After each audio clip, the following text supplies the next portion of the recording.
Assalamualaikum warahmatullahi wabarakatuh. Segala puji hanya milik Allah Rabbi. Segala zat yang maha ghafur, zat yang maha syakur, yang telah memberikan beribu-ribu nikmat yang tiada terukur. Nikmat iman, nikmat Islam, sampai nikmat sehat walafiat, sehingga kita tetap bisa melakukan aktivitas normal sampai saat ini. Sholawat ma'asalam semoga tetap terhaturkan kepada Nabi akhirul zaman, seorang Nabi yang lahirnya saja membuat goncang alam semesta, membuat heboh para malaikat Allah, yang kalau bukan karenanya tidak akan Allah ciptakan alam semesta ini. Siapakah dia? Tidak lain dan tidak bukan, yaitu Nabi kita Muhammad SAW. Mustami'in, mustami'at rahimakumullah. Pada kesempatan ini saya akan menyampaikan kultum dengan judul Belajar Tanpa Henti, Sukses Akan Menanti. Berbicara tentang belajar dan kesuksesan, terdapat salah satu kisah yang dapat kita jadikan tauladan, yaitu kisah tentang Ibnu Hajar al-Asqalani, seorang ulama besar dan masyhur di bidang hadis dan fikih. Namun kenyataannya ketika beliau masih berstatus sebagai pelajar, beliau ini dikenal sebagai anak yang bodoh. Lalu bagaimana ceritanya beliau sampai menjadi ulama yang besar dan masyhur? Simak terus kelanjutan kisah beliau berikut ini. Ibnu Hajar al-Asqalani, nama asli beliau adalah Ahmad bin Ali bin Muhammad. Beliau seorang anak yatim piatu. Ibunya meninggal pada saat usia beliau masih balita dan ayahnya meninggal pada saat beliau berusia 4 tahun. Ketika beliau masa belajar, beliau ini dikenal sebagai anak yang rajin, yang ulet, yang memiliki semangat untuk memiliki pengetahuan yang luas. Tapi sayang kelemahannya, beliau ini sangat sulit memahami pelajaran sehingga jauh tertinggal dengan teman-temannya, yang kemudian karena itu teman-temannya melabeli beliau dengan anak yang bodoh. Dengan labelan seperti itu, beliau tidak menghiraukan cemoohan temannya, tapi namanya manusia memiliki batas kesabaran, sehingga pada saat beliau putus asa, beliau frustasi, beliau stres atas cemoohan temannya, beliau memutuskan untuk pulang dari tempat belajarnya. Namun ketika di perjalanan pulang, hujan turun dengan sangat deras yang memaksa beliau untuk bernaung di sebuah gua.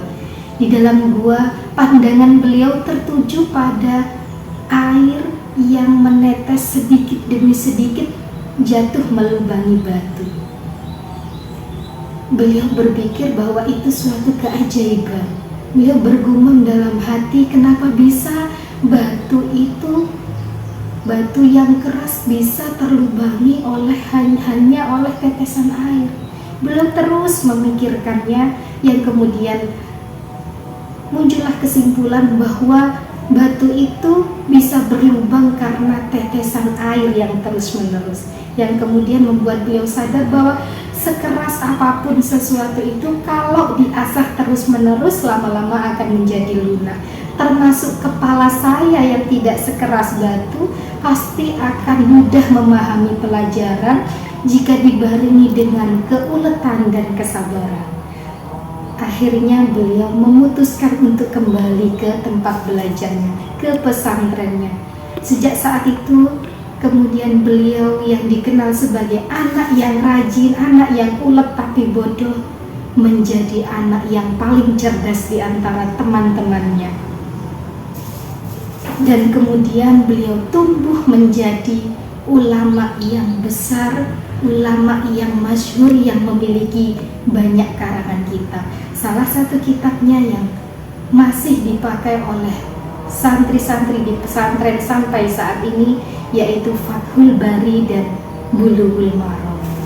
Nah, dari kisah inilah kemudian beliau terkenal dengan nama Ibnu Hajar, bukan nama sebenarnya yang artinya anak batu. Nah, dari kisah inilah, dari kisah Ibnu Hajar inilah kita dapat belajar, kita dapat mencontoh bahwa kita dilarang untuk putus asa ketika kita mengalami kesulitan, baik ketika memahami pelajaran, baik ketika menghafal, karena pada hakikatnya kita tidak terlahir bodoh, hanya saja usaha kita yang mungkin kurang. Sebagaimana makalah para ulama, man jadda wajada, siapa yang bersungguh-sungguh akan berhasil. Mustami'in mustami'at rahimakumullah, khususnya yang saat ini statusnya masih menuntut ilmu, masih sebagai pelajar, kita dapat belajar dari kisah Ibnu Hajar ini bahwa kesuksesan itu bisa kita raih jika kita terus berusaha dengan maksimal.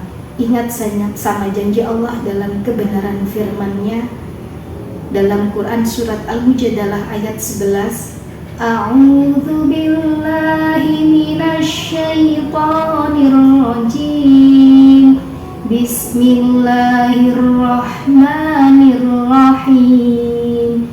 Yarfa'illahu alladhina amanu minkum walladzina utul ilma darajat, yang artinya niscaya Allah akan meninggikan orang-orang yang beriman di antara kamu dan orang-orang yang diberi ilmu pengetahuan beberapa derajat.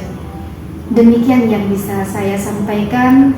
Terima kasih atas segala perhatian dan mohon maaf atas segala kekurangan. Wallahul muwaffiq ila aqwamit thoriq. Wassalamualaikum warahmatullahi wabarakatuh.